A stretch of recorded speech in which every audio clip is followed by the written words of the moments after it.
For the people down here, there's part of me that hates this game. I said it every year, but you got to give Kampe credit, man. The time he's put in there, the job he's done, the different lineups he's had to play, the injuries he's going through. I thought the kid number 7, who's been out, Jones, the other Jones, this team's going to be damn good in that league. I think it's going to be really good. Now, we didn't come with the same defensive intensity the first half, and they caused some of it. I thought Jeremy Fears, of all the people, when you talk about a guy that has one basket and really not as many assists as normal, 4 assists, I thought he won us the game just because of the job he did on Cole, and he asked for him at halftime, and I said sure. And that was the difference in the game. We had some other guys that played pretty well. Booker, of course, came in. Jackson gets another double-double, which was really big on his part. I just didn't think we had the same zip. Jaden made some great shots early, and then we started shooting from NBA range because we're in an NBA arena. And I thought Saudi Washington said it best. You all know what a heat check is, right? When you make a couple shots, but usually when you make 5, 6 shots, then come down and fire one. We did that in 2 shots. And so there were some things that we got to get better at. Some coverages, and give them credit, boy. They sprint off those screens.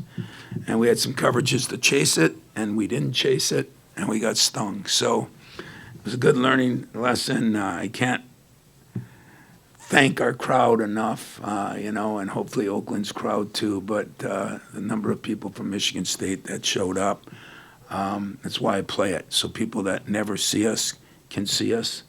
And a lot of times those people don't get to get into Breslin, and I greatly appreciated the way they were. So that second half, we did a better job getting the ball inside, having a little more patience, and maybe warmed down a little bit. But I was impressed by how they played against us. They shot it well.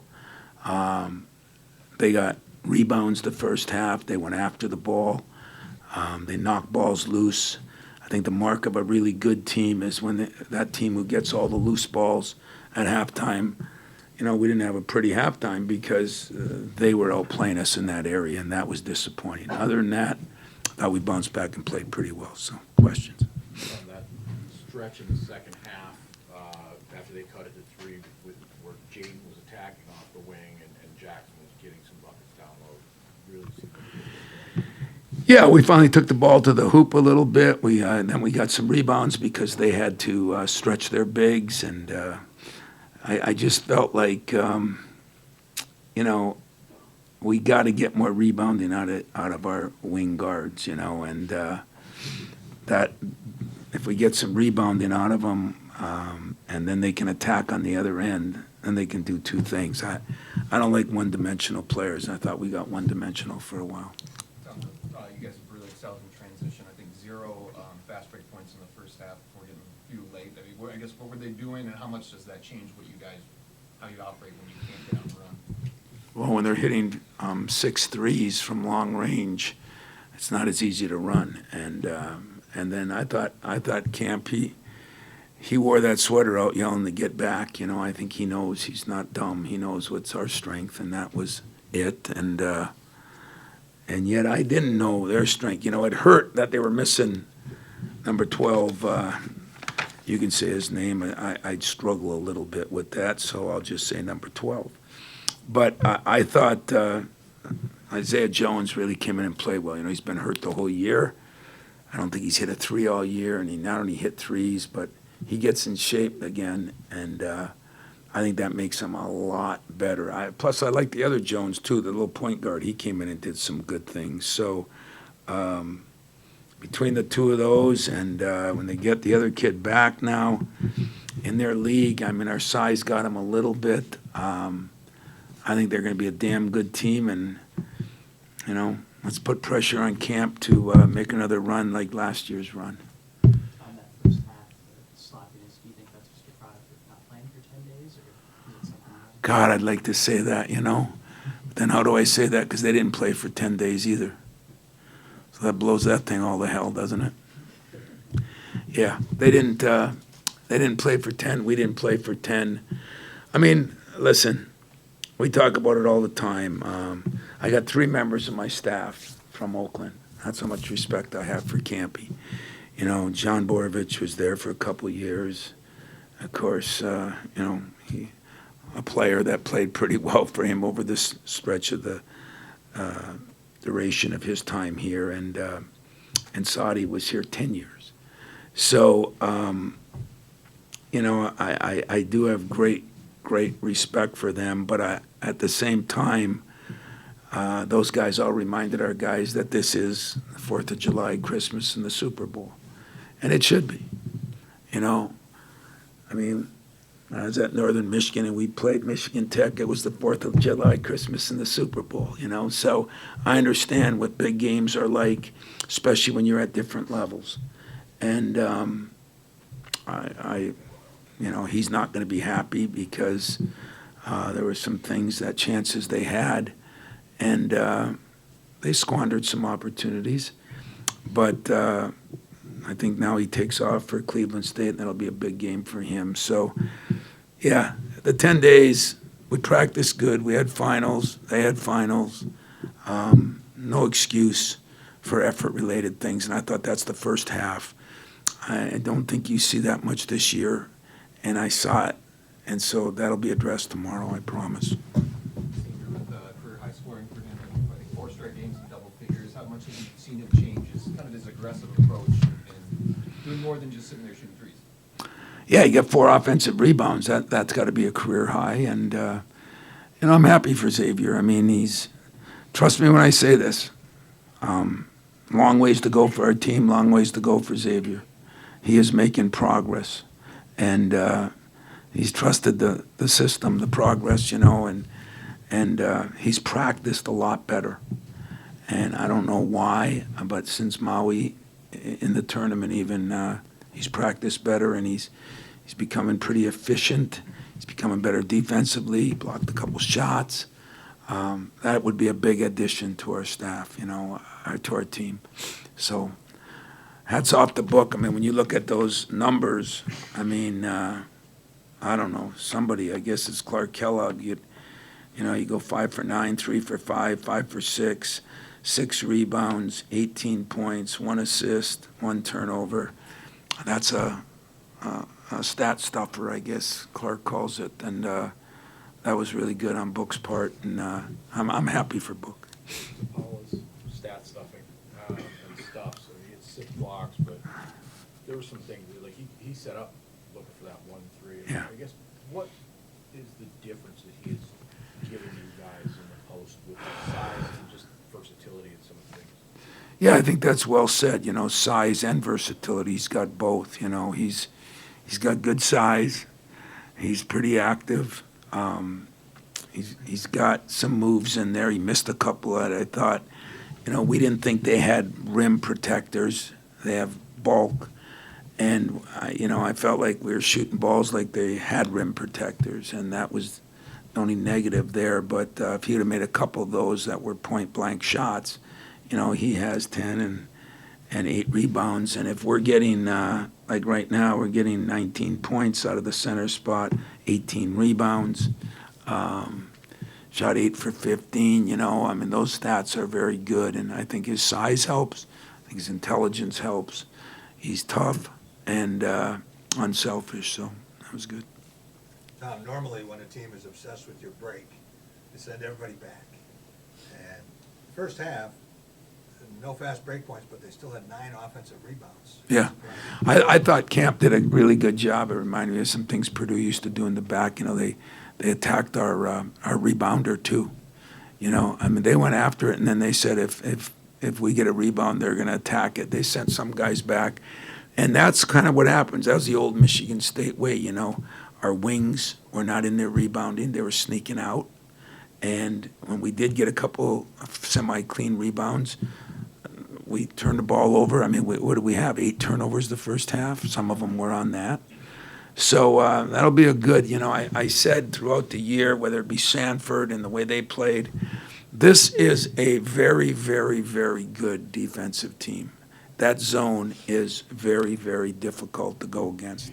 You have trouble. We have a great scout team and trouble getting them. We actually put 6 guys out there during the week because you couldn't simulate what they do. They play hard. I keep telling them not to give that zone so much credit because he don't even know what the hell they're doing, But he must because they fly around. I thought we exploited the baseline a little bit the second half, got it to the deep wings, and we got it in on the blocks, and that was a big difference in the game. But that's still, you're right. Normally, those would be fast break buckets for us. So give him credit. They attacked the rebounder, took away the outlets a little bit. Second half, maybe wore down a little bit. I don't know. Tom, you started saying, I hate playing this game. I do. Tell us why. Expound on that. Well, when it was 31-30, no fun at halftime. I'd rather have some fun when I play a game, and especially when the crowd was so great. The crowd was awesome. I just loved it. But when I say he's my friend, I mean, you had to open your mouth. That was you, Jen, that said we have, 2 million games together and telling our age on TV. And, next time you want an interview special like that, call somebody else, okay? I don't need that abuse. But all kidding aside, you were right. And he's a friend, but he's a respected friend. I like the way he does it. I like the way he's done it. He keeps getting different guys, and he plugs them into his system. But he always has a couple of things he's got that zone that's hard, and he's got some guys that can fill it up. Now, I told my team, we shot the ball so poorly that Kampe was one guy I called. I called the coach at UCLA because they were shooting it terrible. I tried to find a couple guys around the country that were shooting in the low 20s or teens from the 3 after 7, 8 games. These guys are one of them. And I kept saying, he's not going to let them take those shots if they're not good shooters. And sure enough, that first half, they shot the lights out. And that's what you're getting from Greg Kampe. He's going to have a couple guys that can really shoot it. He's going to play that screwed up, whacked out zone that nobody in the country plays. Nobody. So it's going to help us. My staff said it, any zone is hard to go against because not many people play zone anymore. But his zone is incredibly difficult to scout, to practice against, and then to play against. Got time for one more here. You talk a lot about the ability to make match breaks and so forth. What did that talk about? Sit down, Camp. You bought the ugliest sweaters I've ever seen, and for the first time in your life, you paid for them, so I'm really happy Yeah, about and the that. hard part was I didn't want to embarrass him, so I had to buy 2, so that I didn't give him a shirt, one that was too small. I gave him a small and I gave him a double, and I knew he was going to wear the double. But That's what you get, man. What was the question? You can help me answer this. Seeing Nick get that here. Yeah, I was mad at Nick, when he. so was I. Yeah. But I mean, Nick Sanders has played so much better this year. He runs our scout team. He's phenomenal. He's the new Matt Ishbia. I mean, he really does a lot of things. And then he went out there and he just looked like he froze, And so the second one was better. But I was just saying, why do you think you didn't play I'm going to interview you because some of these guys they're not that good anyway. So why do you think second half? We wore out, and Yeah. not having. Yeah. And I'm not saying we're going to win because of it, but our best rebounder and second best scorer got hurt. I know the Lions are struggling right now, but my God, how do you get hurt in warm up, right? He comes up to me 2 minutes before the game. He says, my kid, I don't even know his name. I just say Baru, number I don't 12. know it either. Okay. Nava something. Nava something. He said he's hurt. I said, what do you mean he's hurt? He ain't going to play. I said, what are you talking about? Sure enough. And I thought they were going to, because we put him in as a starter, I thought they were going to make him a starter, and then I'd have to call and waste a timeout. Not that I ever use timeouts, but I was going to have to waste a timeout to get him in. And I told him, no, make sure they don't do that. They, so he took getting care a of T on that. But I think that what happened is we wore down on the glass. You know, you volleyballed it around the last. Once you got up 8 or 9, you got some good calls there early in the second half and got a lot of free throws. And then once you got up 8 or 9, we just ran because I couldn't substitute the normal pattern. And it's a hard thing when you can't game plan for it. You know, when a kid gets hurt in warm up. Yeah. And so I probably didn't do a great job of subbing, but. You know, I think that's really what happened. I don't think, I'm not saying we would have won, but I think it would have been a. Well, you were down 1, you were up in the first half, so I you think can it's say it. I I'm think not it's a insulted. single-digit game if he plays. Yeah. I do. I think it's a 7-8 point game, and you know, Yeah, and your And I don't think your you guards would finally, we talked to you last week and talked. Those guards started hitting some shots, and then they wore down. Jeremy did a pretty good job on the yes, second half. and we didn't turn the ball over in the first half, and in the second half he created 7 turnovers. So that was all your guard play. And then the other thing that I think was really huge was. For us, was getting Isaiah Jones back. I haven't had him all year, and he got Good back. player, He's first one of our time. best players. I mean, he was a starter on my team last year that was, a top 30, 40 team in the country, and he's back. And he gets us so many extra possessions. First thing I said to him walking down there, number 7. I couldn't remember. The reason I looked funny at you is I was thinking. He doesn't remember names. Who's number He 7? doesn't remember numbers. I don't even And remember Jennifer, what you part. think I'm as old as him? I'm not. So, 69, you're both 69. Yeah, but he's 70 next month. Oh, he's a year old. boy, He's a year old. This is- 11 months. I come down here and I get roasted. But you always win. But you know what? I have, and I keep asking myself, if you're in Vegas, the odds are against me because they played us well 99% of the time, and but I'm happy for you. I think you're going to be really good, and I'll get out of your hair. And One quick thank you question. guys. Yes, sir. Have you ever seen the coaches wear the exact same shirt at Yeah. a game before? It's the first. It's the first right here at Little Caesars. Me and Camp, boy, brothers for life. And they think we're old, right? They think that we can't relate We're to these hip. young We should have kids, come right? up with some real music playing and everything, huh? You got glasses? Hell yeah, I got glass. I'm supposed to, but I don't wear them. You got Coke bottles that they put in there. That's Only time Hey, I've seen thanks. the coaches I'll talk to you. All right. All right. See Great you win. guys. Great win. What? The only time I've seen the coaches wear the same is in prison. Yeah. Well, one thing we've both done, we both coached Camp Arafat in Kuwait, so we've done that. We all wore the same thing there too. So, welcome to the party, DQ. This, that stretch in the second half where Akins and Kohler kind of started to get loose, well, what happened? Your defense had been rock solid at that point. Right. They scored in 2 ways. They scored transition because we started to panic a little bit when it got to 8. We took some bad shots. Then we missed some easy shots. My big kid, I mean, in our league, he's not going to see 6'10" run in every game, another 6'10", another 6'10", and be able to block his shot. They had, I don't know, 10 block shots, 12 or something like that. And that affected us. It really did. But we expected that.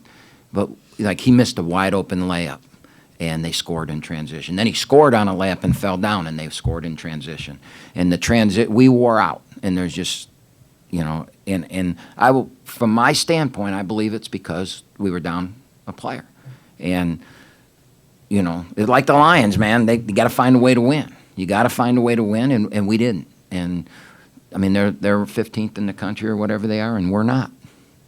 And so eventually the talent it took over. I'd like to, we're going to play somebody like them if we get to the NCAA tournament, and I think we can win. I really do. And we thought we could last year, and we did. And I think we can. I think by March, we're going to be really good again. And one of the reasons is this kid here can really shoot it, and we're starting to find our rhythm shooting. And, Bob Huggins says, you don't want to shoot well early in the year because you want to learn how to win when you can't shoot. And then when you can shoot, now you know how to win every way. And that's what we're going through right now. Getting Isaiah back is huge. We're going to start making shots. And, we still got Arkansas, Loyola. I mean, we still got a lot of big-time programs to play, and we're going to continue to get better. DQ has the 5 threes in the first half. You go in down 1. What are you thinking and what did you say? Well, I was a little upset because I thought we should be up 3 or 4 because we got 11 new guys. And we ran some sets where we missed guys that were open.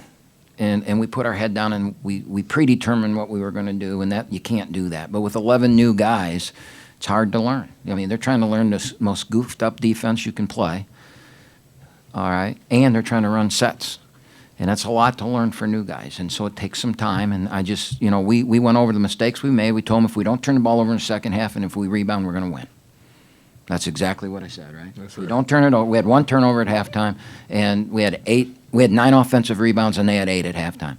That's the game. And if we hadn't made a couple stupid plays, and if we'd made our free throws, it was one point we shot 29% in the first half. So it wasn't that we can. Now he was something special, but the rest of us, we didn't do anything crazy. And then the other thing I said to him is last year against Kentucky, Golke went nuts in the first half, and Trey Townsend quietly had 14 points in the second half, and that's why we won. Everybody thinks it was Golke, and it was. All right. But Townsend, we got to have that somebody else. And I talked to the rest of them. Somebody's got to step up. DQ's going to keep going, but somebody's got to step up. And that was the whole conversation. It was never anything except we're going to win this game.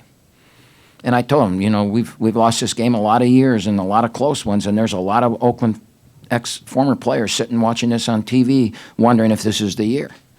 I was just trying to motivate them.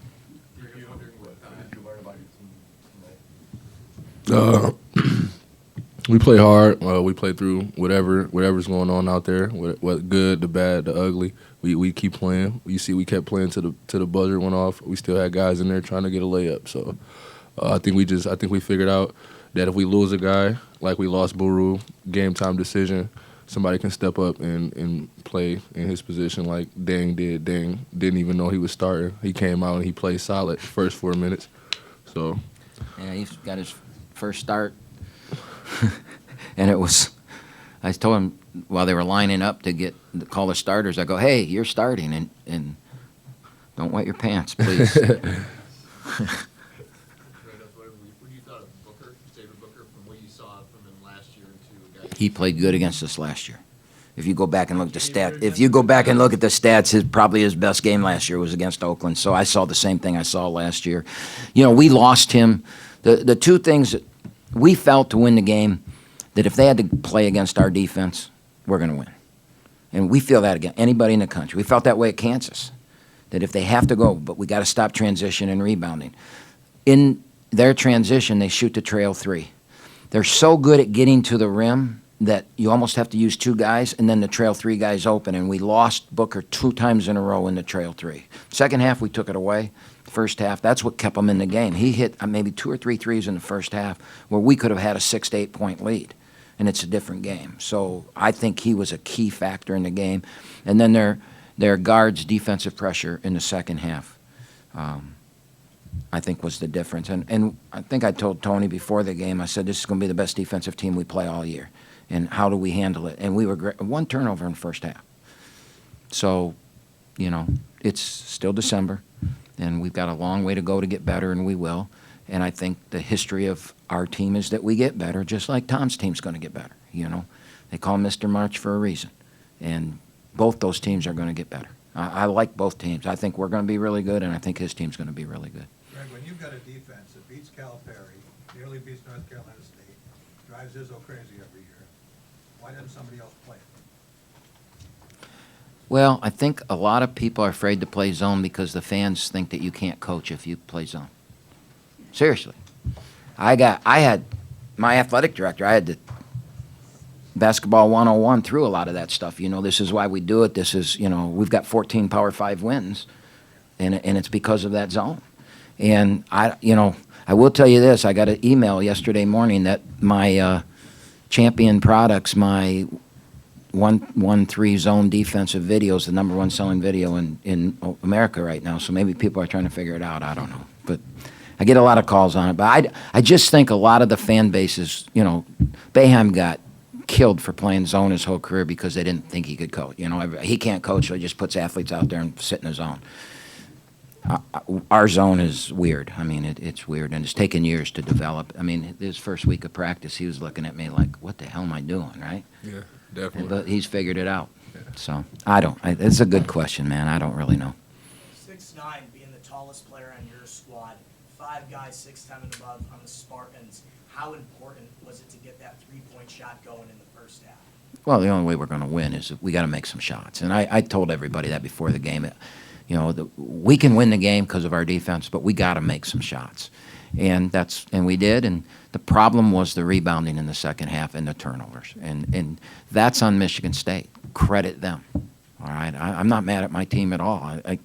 I'm making an excuse that not having Baru hurt us, and it did, but it didn't hurt us in the first half, right? But we wore out. So, yes, we have to make three. But an Oakland team always has to make threes to win because that's how we're programmed. Golke, Bader, all these kids from Lansing, but DQ. But I had all these Lansing kids that can shoot. Now I don't know if they got any more in Lansing that can shoot because now I'm getting them from Pontiac. Anything else? You don't have to play this game, but you play this game every year. Why? For me, it's the most important game, and it's not because I want to win. And if you come in and talk to our players, they'll tell you I tell them I don't care about the results of it. This is all for them. We get to play, my opinion, the best college basketball coach maybe ever. All right, I believe that.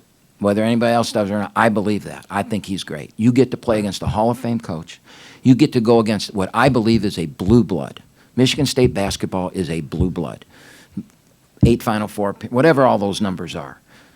It's our state. And we get to play on the Little Caesars Arena, right?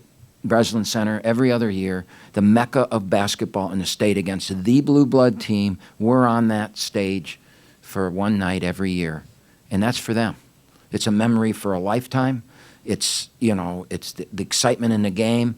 And I told them this week, we didn't even prepare for Michigan State. We got a league game in 2 days. We prepared all week for Cleveland State. Sunday, Monday, we prepared for Michigan State. And I told them, this is all for them. And that's why I do it. And I get to get a guy to wear a goofy sweater and have fun with it. And we did an interview with Hammer before the game together. We come in here and do this. This is what basketball's supposed to be, in my opinion. I'm just some small-time guy. But this is what it's supposed to be, to have relationships. Our players, we like Michigan State players. They like us. That handshake line was like brothers going through, Coach, great job, man. You guys are going to be good. Yeah, I hope you win the national, We all cheer for each other. What he said is true. He cheers for us every day but one. I cheer for him every day but one. And that's what this is supposed to be. And as long as, for the state of Michigan, we can do this, I'm going to be involved, no matter what anybody thinks or says, because I know what this is. I mean, I text him, people are all over me, we got to do the sweater again. He goes, really? And I go, yeah, we got to do it. He goes, he goes, well, what do you want? I already ordered them. Yeah, I already ordered. It cost me $250 because I had to order every size because I didn't know what size it was. Plus, I ordered 2 different ones so he finally, I text him, they're in. And I sent him pictures of it. He goes, whatever you want. That's all he said in the text. I go, I want this because nobody's ever done it, so we're doing it. And he laughed about it. And I told him, this shows a different side of you. The world really doesn't know you, right? You know him because you've been around him. The world really doesn't know how good of a person he is. And he laughs. He's funny. When we're on the road and we go to a high school tournament and we're sitting there and we go we were in the smallest town I've ever been in Michigan, and we went in to have lunch, just the 2 of us. And the waitress walked up, and her eyes got this big, and within 30 minutes, that whole town was in that restaurant getting pictures with him. He sat there and he took every picture. I started eating his food. He took every picture with and I can't remember. It's way on the west side of the state. The guy is, I want the world to know that about him. And that's why I made him do this. Not made him, ask him to. Greg, you got big stretch of games coming up. You said you go back to league play, and you got big games in Hawaii, Arkansas. How much better, I know you lost the game, and I know you really want to win this game, but how much better do you feel about your team right now, given some individual performances? You saw some guys step up today.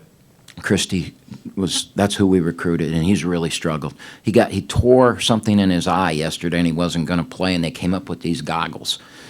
And maybe the weirdness of those goggles took his mind off trying to make shots and be part of us. And if we can get that from him, right? We've been looking for that. And he wasn't as bad defensively as he's been all year. He's a little weak defensive end, but we hid Golke. We can hide him, right? because we were really good defensively with him on the floor tonight. So if we get that, and Tom plays these games. One of the conversations we had a couple weeks ago was amount of, the 700 wins, right? He got there late last year. I got there early this year, and we were talking about it. And I said to him, if you played the same schedule that many of the coaches that have 900 wins, you'd have over 800 now. And he said to me, yeah, and so would you. And he's right. We've played 180 Power 5, 100 and whatever Power 5 teams. But that wouldn't make us better, right? This made us better. We fought that pressure. We figured it out. We saw how those bigs, we saw what they did with bigs, and we're going to play those. That's going to make us better when we play Milwaukee, when we play Cleveland in 2 days. And so that's why we do this. And not just this game. I told Rico really why we do this game, but that's why we play Kansas, Arkansas. And then the other reason, about $500,000. And we need that $500,000. Final question. How do you think you've grown as a head coach going up against a guy that you think is one of the greatest to ever coach?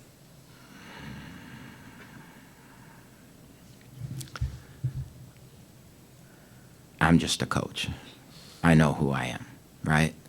I have no ego, man. My prostate's bigger than my ego, okay? And Stoney, at your age, you know what I'm talking about, right? My prostate is bigger than my ego. And so I never think like that. You know what? Once the tip goes up, I'm doing everything I can. I'm a big analytic guy. I study it. We have a weird defense that nobody else has. It works. And I don't ever think, like your question threw me for a loop because I never thought about that. Why doesn't anybody else do this? I'm just a coach, Chuck Daly said it best. He's a lifer. And, when I started in 1984, Chuck Daly practiced in my gym every day, and I got to watch every practice and got to know him, and he explained what a lifer was to me. And I always my desire was to be able to call myself a lifer. And I think I can. And that's all. I'll